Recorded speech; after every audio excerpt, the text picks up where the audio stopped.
So find the velocity of body A in the figure after it has moved 3 meters from rest, assuming the pulleys to be weightless. So negligible ang iyahang weight. So kani siya ang figure na mo. So kana siya.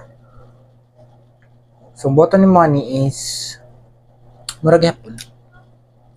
Key E1 is equals to key E1 plus summation of work is equals to key E2. So kani is from rest man ni 0. Sunod isang imuhang mga nagbuhat og work.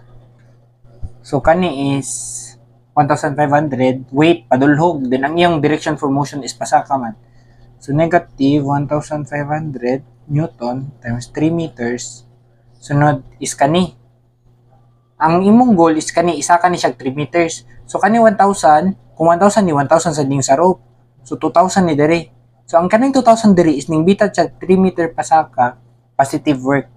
So plus 2,000 Newton times 3 is equals to ang kani mo ang key2.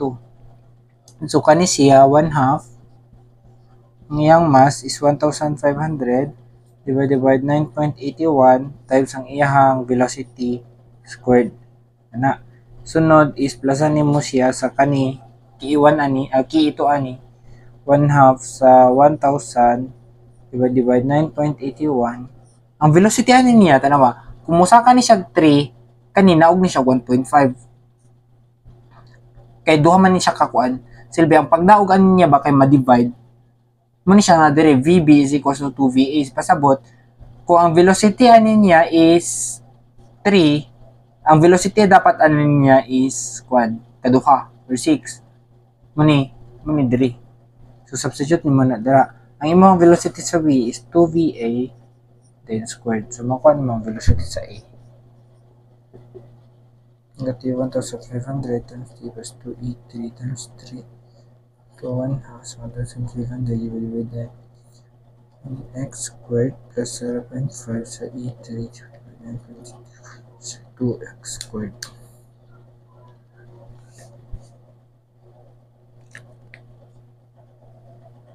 Like ano siya kahipsob 2.31